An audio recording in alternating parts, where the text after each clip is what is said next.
जय हिंद साथियों। मैं पूर्व सैनिक महेश चौहान, भिवानी, हरियाणा से। साथियों, जंतर मंतर पर हुई शर्मनाक घटना के बाद पहली बार एफवीए के राष्ट्रीय अध्यक्ष अर्जुन सिंह राठौड़ का आया बयान। उन्होंने सीधे सीधे और साफ शब्दों में कहा कि संगठन इस पर करेगा अनुशासनात्मक कार्रवाई और कोर्ट का लेगा सहारा। उन्होंने सभी संगठनों का धन्यवाद किया कि इतनी अपमानजनक वाकया होने के बाद भी आप सभी ने धैर्य बनाए रखा, और उन्होंने कहा कि फेडरेशन की बातचीतें चल रही हैं। जल्द ही सभी पूर्व सैनिक संगठन एक प्लेटफॉर्म पर आएंगे और जंतर मंतर की घटना जो घटित हुई है उससे पूर्व सैनिकों का पूरे देश में आम नागरिकों के सामने जो अपमान हुआ है उस पर सरकारी कार्रवाई की जाएगी, कोर्ट का सहारा लिया जाएगा।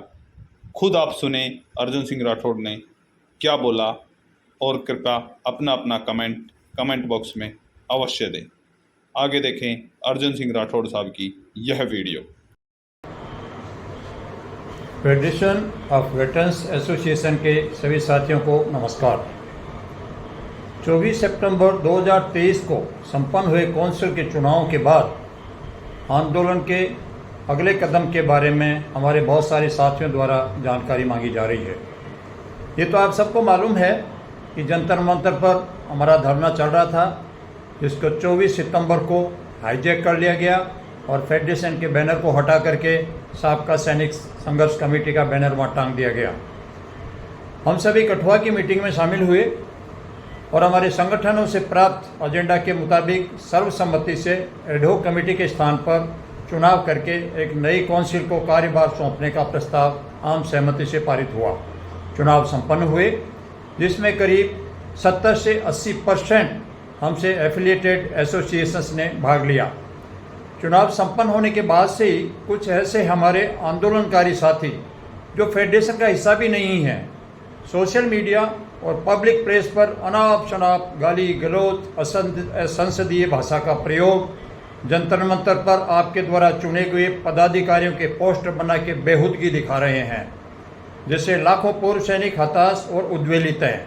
शायद इन कुंठित और गालीबाज लोगों ने लंबे समय तक आंदोलन चला करके ये अनुभव प्राप्त कर लिया होगा कि गाली दे दे करके अब तो जल्दी से जल्दी पूर्व सैनिकों और वीर नारियों को ये सरकार से पेंशन दिलाने का कोई नया तरीका इन्होंने ईजाद किया है। धन्य है महानुभाव। ये अपमान फेडरेशन के कुछ पदाधिकारियों का नहीं है साथियों, बल्कि लाखों ऐसे पूर्व सैनिक जिन्होंने राष्ट्र की रक्षा के अंदर अपनी जान हथेली पर रखकर सब कुछ न्योछावर किया और आम जन के अंदर एक बहुत अच्छी छवि कायम की, प्रतिष्ठा कायम करी। पूर्व सैनिकों को आपकी इज्जत और षड्यंत्र के ऊपर ये सीधा हमला है और ये एक षड्यंत्र के तहत किया जा रहा है। पूर्व सैनिक ये सब देखकर बहुत ही शर्मिंदा हैं और सिविलियंस ये सब देख देख करके हम पर हंस रहे हैं, जैसे वो पूछ रहे हों कि पूर्व सैनिकों की, ऐसे पूर्व सैनिकों की इन कर्तृत्व के बाद भी पूर्व सैनिकों को सम्मान की दृष्टि से देखा जाना चाहिए। प्रभु इनको सद्बुद्धि दे।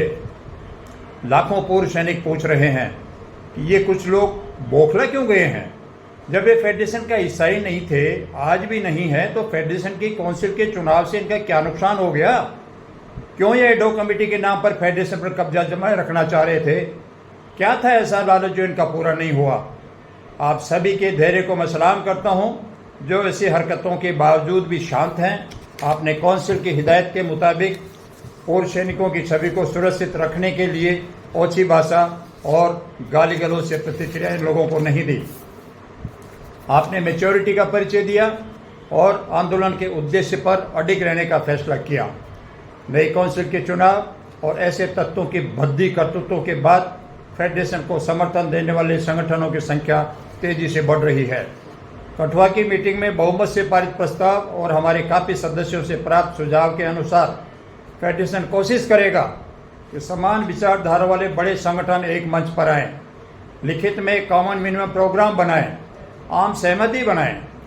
किसी भी संगठन या मोर्चे के नाम, झंडे और बैनर के बिना संयुक्त नाम से आंदोलन को बड़ा रूप दें और उसमें सभी पूरी भागीदारी निभाएं। कई बड़े संगठन फेडरेशन के साथ आने को तैयार भी हैं, पर आगे बढ़ने से पहले आम सहमति बनाना जरूरी है, जिससे लंबे समय तक एक राय से बिना गाली गलौज के साथ चल सके। साथियों, हमारा उद्देश्य गाली गलौज करना नहीं, बल्कि हमें सरकार से हमारी OROP में उत्पन्न हुई विसंगतियों को दूर करवाना है।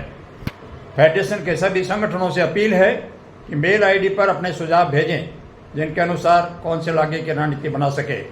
भरोसा रखें, काउंसिल आपकी सहमति से ही सब काम करेगी। जिस दिन आपको लगे कि काउंसिल रास्ता भटक रही है, तो 50% से अधिक आप लोगों को लगे कि काउंसिल अब ठीक काम नहीं कर रही है, नोटिस दें, चुनाव करें और आपके बहुमत से चुनी गई नई काउंसिल आपका निर्णय मानने को बाध्य होगा।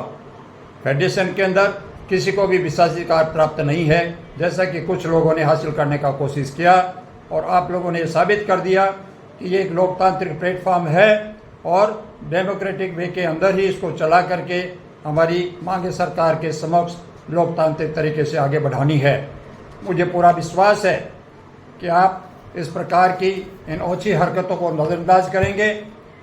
इसी के साथ हमारे कुछ काउंसिल के सदस्यों पर ये ब्लैकमेल करने का दबाव उत्पन्न कर रहे हैं, और हमने ये निर्णय लिया है कि अगर इन लोगों की गतिविधियों पर लगाम नहीं लगती है तो शीघ्र ही हमें कानून का सहारा भी लेना पड़ेगा। जय हिंद, जय भारत। अर्जुन सिंह राठौड़।